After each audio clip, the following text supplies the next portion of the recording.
New Zealand is a capitalist country, surely. Semi. Nah.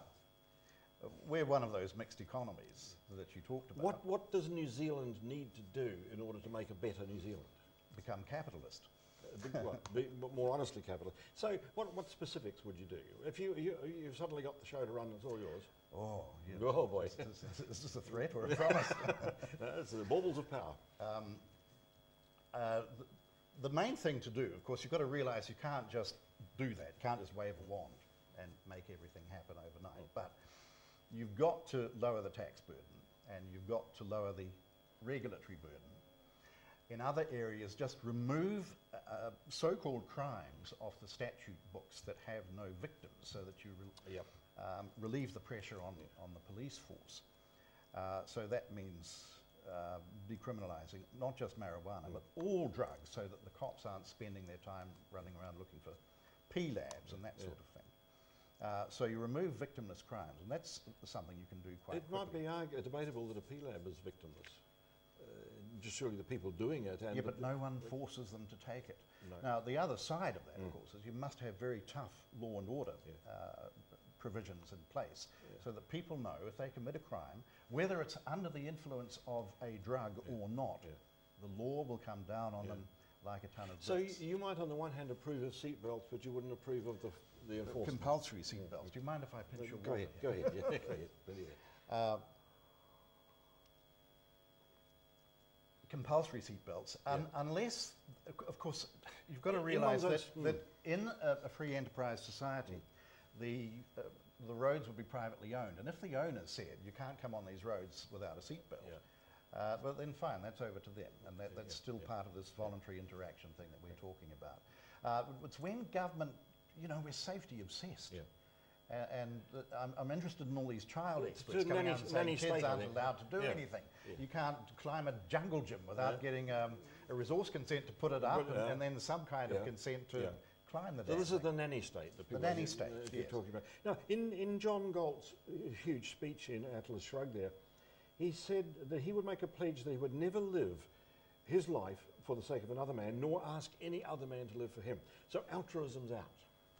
Altruism in the sense that you're here, your primary duty in life is to sacrifice for another.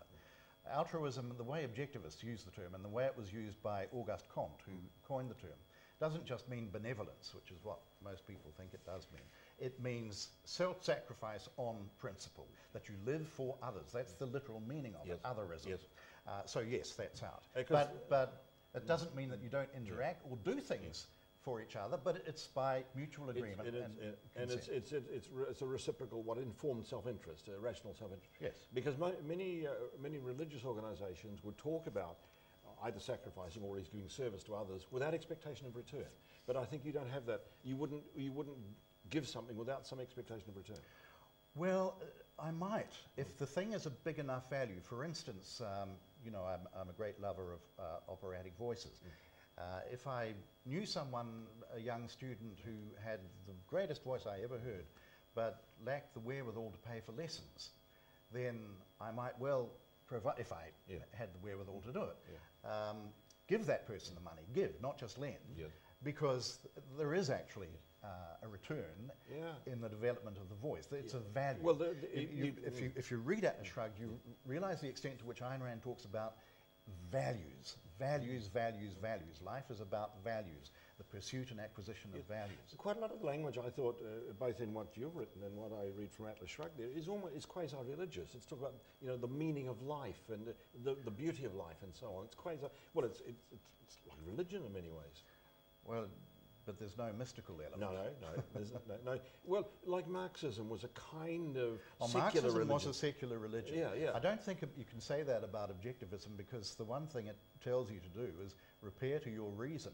It doesn't give you canned answers to every situation. Like, the questions you're asking me about what do you do if you're in government, you'll get as many different answers as there are objectivists, because none of us has worked out a program as to how we'd actually get there if we were in a position to implement. But you're basically we advocate the general principles and get us moving in that direction. So wind back government. Wind back. Get them out of our lives. Yes.